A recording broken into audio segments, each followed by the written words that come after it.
नमस्कार दोस्तों, स्वागत है आपका कुछ बेहतरीन कॉन्सेप्ट के साथ। आज अपन उन कॉन्सेप्ट की चर्चा कर रहे होंगे जो कि पिछले पेपरों में कई बार पूछे गए हैं और आगामी पेपरों में मेरे भाई 100% आएंगे। ठीक है, एक ठो कॉन्सेप्ट नहीं होंगे, आपने 5-6 कॉन्सेप्ट सीखने हैं। निश्चित ही 5-6 पूरे के पूरे आपको पेपर में मिलना है। ठीक है, तो अंतिम तक बड़े ध्यान से वीडियो को देखना। देखिए, पहला कॉन्सेप्ट आपका ये है कि यदि x बराबर आपको a plus B upon A minus B दिया गया और y बराबर आपको a minus B upon A plus B दिया गया है, कहने का अर्थ ये कि x और y जो है वो एक दूसरे के रेसिप्रोकल है। अरे हाँ, है ना, एक दूसरे के व्युत्क्रमानुपाती हो और इनका आपको जोड़ करना है। तो मेरे भाई इनके जोड़ का तरीका होगा 2 ब्रैकेट में A square plus B square upon A square minus B square. इस पर कई सारे सवाल आ रखे हैं। अरे हाँ, है ना, और निश्चित ही आगामी पेपरों में भी आएंगे ही।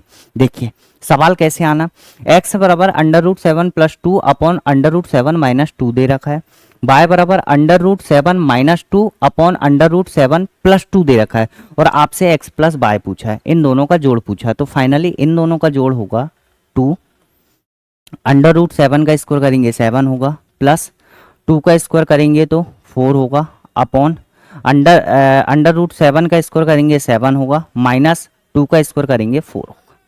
तो मेरे भाई 7 में 2 जोड़ेंगे 11 होगा, 11 का डबल करेंगे 22 होगा और 7 में से 4 घट रहे होंगे तो 3 होगा। 22/3 आपके सवाल का एकदम करेक्ट आंसर होगा। ठीक है, इनके वर्गों का जोड़ करके डबल करना है और नीचे इनके वर्गों का अंतर लेना है। ठीक है, एक और सवाल देखिए, ये भी सवाल पेपर में आया हुआ। a बराबर √4 प्लस 1 बटे √4 माइनस 2 दे रखा है, यहाँ भी 1 होना चाहिए। और b बराबर √4 माइनस 1 अपॉन √4 प्लस 1 दे रखा है। अरे हाँ, है ना, a प्लस बी आपको बताना है। तो मेरे भाई a प्लस बी होगा 2, √4 का स्क्वायर करेंगे 4 ही आएगा, प्लस 1 का स्क्वायर करेंगे 1 आएगा, अपॉन √4 का स्क्वायर करेंगे 4 आएगा और 1 का स्क्वायर करेंगे माइनस का 1 आएगा। मेरे भाई 4 में 1 जोड़ेंगे 5 और 5 का डबल कर रहे होंगे तो 5 दूनी 10 आएगा और 4 में से 1 कम कर रहे होंगे तो 3 आएगा। तो 10/3 आपके सवाल का एकदम करेक्ट आंसर होगा। ठीक है, ये है आपका कॉन्सेप्ट नंबर पहला, इसको आप बड़े अच्छे ढंग से पुख्ता याद रखना। ठीक है, नेक्स्ट कॉन्सेप्ट पर चलते हैं। अगला कॉन्सेप्ट है मेरे भाई रेशो से संबंधित। ठीक है, ध्यान देना। इस तरीके से ax बराबर by बराबर cz यदि लिखा है और आपको निकालना है क्या, x बाय z। क्या निकालना मेरे भाई, x बाय z। तो x की जो वैल्यू होगी वो y का गुणांक और z का गुणांक होगी।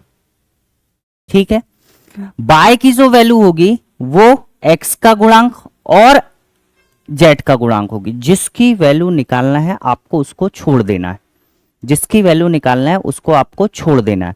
बाकी दोनों वैल्यू के जो गुणांक होंगे उनका आपको आपस में गुणा कर देना है। बात को समझना, जैसे देखो 3x बराबर 3y बराबर 4z लिखा है, आपको x चाहिए था, तो ये 12 कैसे बना, ये 12 बना मेरे भाई c का गुणांक, z का गुणांक और साथ में किसका गुणांक, y का गुणांक। अरे हाँ, है ना, x के गुणांक को छोड़ देना। जैसे देखिए, ये आपको y की वैल्यू निकालना, y की वैल्यू निकालना है तो y की वैल्यू में आपका जो है वो x का गुणांक आएगा, x का गुणांक 2 होगा और साथ में z का गुणांक आएगा और z का गुणांक कितना होगा मेरे भाई, 4 होगा। तो 4 दूनी कितना होगा, 8। अरे हाँ, है ना, उसके बाद आपको z की वैल्यू यदि निकालना है तो z की वैल्यू निकालने के लिए आपको x का गुणांक लेना पड़ेगा। x का गुणांक होगा 2 और y का गुणांक होगा कितना, 3। 3 दूनी कितना होगा, 6। ठीक, उसके बाद रेशो को सिंप्लीफाई कर लिया गया। बोलो समझ जाएगा। एक और सवाल समझते हैं। देखिए, जैसे मान लो आपके सामने 2x बराबर 3y बराबर 5z लिखा है और आपको x y z निकालने। तो ये x y z निकालने का कॉन्सेप्चुअल डायरेक्ट तरीका क्या है, बात को समझ। जैसे x से निकालना तो x को भूल जाओ, इन दोनों का गुणा कर दो, 5 दिया 15। ठीक है दोस्त, यदि आपको y को निकालना है तो y को भूल जाओ, इन दोनों के गुणांक का गुणा कर दो। तो 5 दूनी कितना हो जाएगा, 10। मेरे भाई अब आपको z निकालना, तो z भूल जाओ, इन दोनों का गुणा कर दो, इन दोनों का गुणा करेंगे तो कितना होगा 6। रेशो सिंप्लीफाई हो रहा है, सिंप्लीफाई कर लो, नहीं हो रहा है तो ये आपके सवाल का करेक्ट आंसर होगा। ठीक है, नेक्स्ट क्वेश्चन पर आइए, ध्यान से समझना।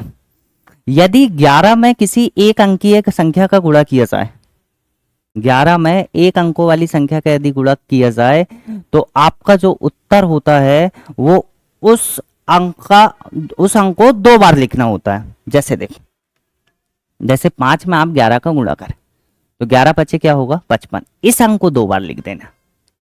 लेकिन ध्यान रखना एक अंकीय संख्या के लिए, यदि आपको 9 में 11 का गुणा करना तो 9 में 11 का गुणा करेंगे तो क्या आएगा 99। बात समझ गए?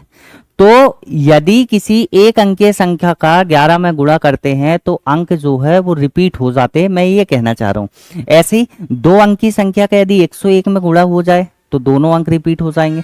3 अंकीय संख्या का 1001 में गुणा हो जाए तो 3 अंक जो है वो आपस में रिपीट हो जाते हैं। 4 अंकीय संख्या का 10001 में गुणा हो जाए तो मेरे दोस्त चारों अंक जो है वो आपस में रिपीट होते हैं 2 बार। ठीक है, इस पर बेस्ड सवाल कैसे आते हैं उस बात को समझने की कोशिश की। देख, सवाल लिखा है 1001 में एक्स वाई जेड, 1001 में एक्स वाई जेड का यदि गुणा किया जाता है तो 789 प्राप्त होता है। तो आप मुझे केवल ये सोच के बता दो कि ये एक्स वाई जेड है क्या, तो मेरे भाई एक्स वाई जेड 789 होगा। अरे हाँ है ना, क्योंकि 789 का 1001 में गुणा करेंगे तो 789 रिपीट हो गया। और आपको बताना क्या है, x plus by plus Z, और x plus by plus Z बताना, तो मेरे भाई तीनों का जोड़ करना है। तो 8, 7 और 9 तीनों का जोड़ यदि कर रहे होंगे तो ऑप्शन नंबर ए आपके सवाल का एकदम करेक्ट आंसर होगा। तीनों का जोड़ 24 आ रहा होगा। ये भी पेपर में आया हुआ सवाल है, एनटीपीसी में पूछा गया था ये सवाल अभी। अरे हाँ ना, और कई सारे सवाल इस कॉन्सेप्ट पर बनते हैं। ठीक है भाई, नेक्स्ट क्वेश्चन पर आइए। 3 अंकों की छोटी से छोटी संख्या ज्ञात करो जिसे 1001 से गुणा करने पर 6 अंकों की संख्या मिलती है, जिसके पहले 3 अंक अंतिम 3 अंक एक जैसे हो। अरे हाँ ना, तो आप मुझे बताओ 1001 में कौन सी 3 अंकों की छोटी से छोटी संख्या का गुणा करें जो कि उसके तीनों अंक रिपीट हो। तो मेरे भाई कोई भी 3 अंकों की संख्या का गुणा करें तो 1001 में वो अंक रिपीट होना ही है, लेकिन आपको बताना क्या छोटी से छोटी। तो आप मुझे बताओ छोटी से छोटी संख्या क्या होगी 100। अरे हाँ ना, 100 का जब इसमें गुणा करेंगे तो 100 रिपीट हो जाएगा। तो ऑप्शन नंबर ए एकदम करेक्ट होगा, और दोनों ही सवाल ये पेपर में आए हुए थे। ठीक है जी, अब चलते हैं अगले कॉन्सेप्ट पर। आपको एक कॉन्सेप्ट बताया जा रहा है और उस पर बेस्ड 2 सवाल सिखाए जा रहे हैं। ठीक है, अगला कॉन्सेप्ट जो है आपका वो प्रॉफिट लॉस का है। ठीक है, और प्रॉफिट लॉस का कॉन्सेप्ट ये है कि आपको सीपी और एमपी का रेशो पता करना हो कब, जब आपको डिस्काउंट दिया गया हो और प्रॉफिट परसेंट दिया गया। यदि आपको डिस्काउंट परसेंट और प्रॉफिट परसेंट दिया गया हो और सीपी और एमपी का अनुपात पता करना हो तो ये अनुपात आप डायरेक्ट निकाल सकते हैं। कैसे मेरे भाई, सीपी होगा 100 माइनस डिस्काउंट परसेंट और एमपी जो होगा वो 100 माइनस प्रॉफिट परसेंट होगा। ध्यान रखना कि यहां भी प्रतिशत लगा। अरे हाँ है ना, और इसी को यदि भिन्नों के फॉर्म में यूज करना है तो आपको जो डिस्काउंट परसेंट है उसकी फ्रैक्शन बना लेनी है और यहाँ प्रॉफिट परसेंट की फ्रैक्शन बना लेनी है और 100% की वैल्यू लिख लेनी है 1। तो 1 माइनस ए अपॉन बी ये हो जाएगा और 1 प्लस एक्स अपॉन वाई ये हो जाएगा। अरे हाँ ना, और इस पर बेस्ड सीपी एमपी का रेशो यदि आपको निकालना है तो चुटकियों में आप सीपी एमपी का रेशो पता कर सकते हैं। सवाल में इसे लगा के देखते हैं कैसे। देख, एक व्यक्ति को किसी वस्तु पर 20% का लाभ होता है और 15% का उसे डिस्काउंट मिलता है। सीपी और एमपी का रेशो बताना है। तो मेरे भाई सीपी और एमपी का रेशो आप डायरेक्ट लिख सकते हो। सीपी क्या होता है 100 माइनस डिस्काउंट परसेंट, डिस्काउंट कितने का 15 का, तो सीपी कितना होगा 85। और एमपी क्या होता है 100 प्लस प्रॉफिट परसेंट, प्रॉफिट कितने का 20 का, तो 100 प्लस प्रॉफिट परसेंट, तो 100 में 20 जोड़ेंगे तो कितना होगा 120। 5 से कैंसिल कर रहे होंगे तो 17 बार, और मेरे भाई 5 से कैंसिल कर रहे होंगे तो 24 बार। तो इनका जो अनुपात आएगा वो 17:24 आएगा। ठीक है दोस्त, नेक्स्ट क्वेश्चन पर आओ जरा। यदि किसी वस्तु पर 20% का डिस्काउंट होने पर 10% का लाभ होता है तो आप मुझे बताओ डिस्काउंट कितने का 20% का, और आपको बताना क्या है सीपी एमपी का रेशो। तो सीपी क्या होता है? 100 माइनस डिस्काउंट। 100 माइनस डिस्काउंट मतलब कितना होगा? 80। एमपी क्या होता है? 100 प्लस प्रॉफिट, और प्रॉफिट कितने का है? 10 का, तो एमपी कितना होगा? 110। तो मेरे भाई सीपी एमपी का रेशो ही पता करना है, तो सीपी एमपी का रेशो कितना होगा? 8:11। ठीक है, तो सीपीएमपी का रेशो यदि पता करना हो और डिस्काउंट दिया हो और प्रॉफिट परसेंट आपको दिया गया हो, तो इसका रेशो आप डायरेक्ट निकाल सकते हो। ठीक है, नेक्स्ट क्वेश्चन पर आओ। और अगला कॉन्सेप्ट है आपका मेरे भाई जियोमेट्री का। थ्योरम लिखा हुआ है, थ्योरम को एक बार समझने की कोशिश करना। इसके बाद इसको आरेख डायग्राम से भी समझेंगे। उसके बाद आपको इस पर बेस्ड कुछ सवाल देखेंगे। देखो, ABC is a triangle and BD internal angle bisector of angle B.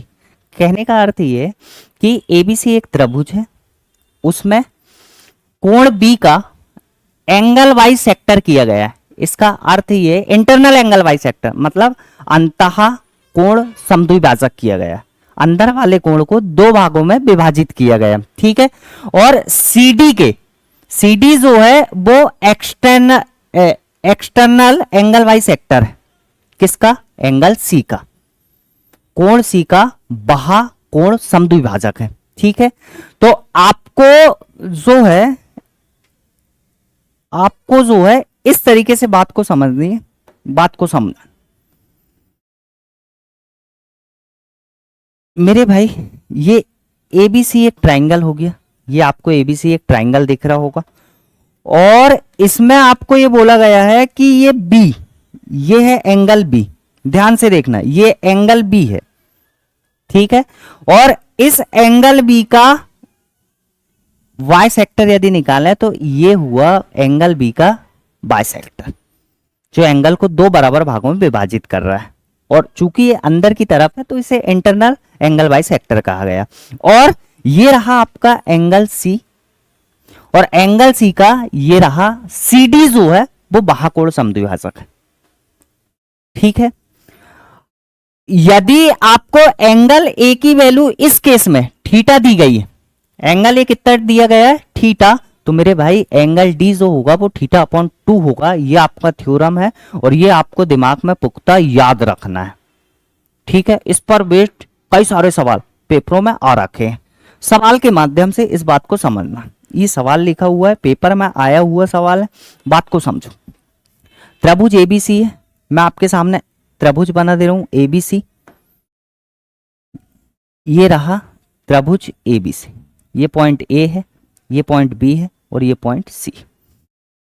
सी को मैं थोड़ा सा आगे बढ़ा ले रहा हूं क्योंकि इसका बाइसेक्ट करना है मुझे। बी का आंतरिक कोण समद्विभाजक, बी का आंतरिक कोण समद्विभाजक, तो मैं बी का आंतरिक कोण समद्विभाजक ये कर दी, बी का आंतरिक कोण समद्विभाजक। और कोण सी का बाह्य कोण समद्विभाजक, कोण सी का बाह्य कोण समद्विभाजक, तो मेरे भाई ये कोण सी है और ये कोण सी का बाह्य कोण समद्विभाजक हो गया। बिंदु डी पर मिलते हैं, तो ये रहा बिंदु डी। कोण बी का आंतरिक कोण समद्विभाजक, कोण सी का बाह्य कोण समद्विभाजक कहां मिल रहा है? बिंदु डी पर। और आपको दिया है B D C, B D C बीच वाला जो है उसको आपको मानना है कि वो कितना दिया गया है? 15 डिग्री। ये 15 डिग्री, अरे हाँ है ना।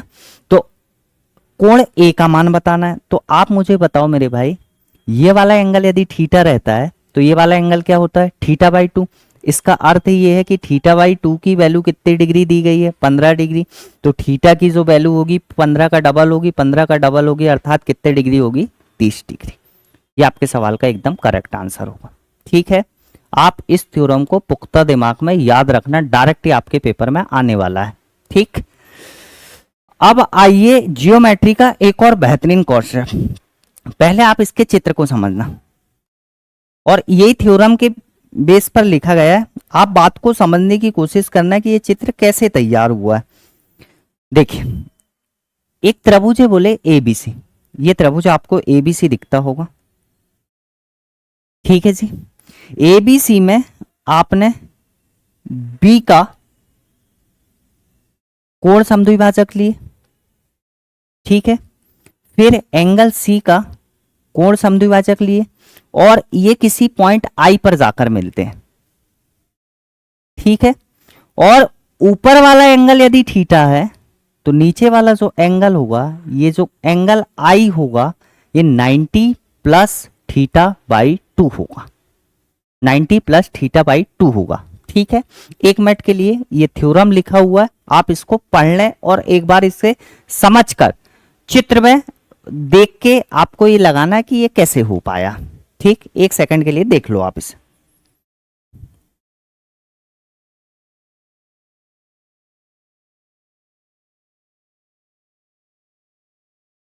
ठीक है दोस्त, बस आपको केवल ध्यान ये रखना है कि ये एंगल यदि थीटा है तो ये एंगल 90 प्लस थीटा बाई 2 होगा जब एंगल बी का और एंगल सी का बाइसेक्टर निकाले और ये पॉइंट आई पर आके यदि मिल रहा है और ये वाला एंगल आपको पता करना है, तो ये आपको डायरेक्ट याद रखना है। सवाल कैसा होगा तो बात को समझने की कोशिश कीजिए। देखिए त्रिभुज एबीसी, तो मैं आपके सामने ये बना दे रहा हूं त्रिभुज ए बी सी, ये ए है, ये पॉइंट बी है और ये पॉइंट सी, ये त्रिभुज ए बी सी हो गया। कोण बी और कोण सी के कोण समद्विभाजक, ये कोण बी है, ये कोण सी है, इनका जो कोण समद्विभाजक है ये, और बिंदु ओ पर आकर मिल जा रहा है। यदि बीओसी, बीओसी, बीओसी कितना दिया गया है 122 डिग्री, तो आपको ये कोण ए की वैल्यू बतानी है। तो ये कोण यदि थीटा है तो ये कोण कितना होगा, ये कोण यदि थीटा है तो ये कोण कितना होगा 90 प्लस थीटा बाई 2। तो आपको वैल्यू किसकी दी गई है 90 प्लस थीटा बाई 2 और इसकी वैल्यू कितनी दी गई 122।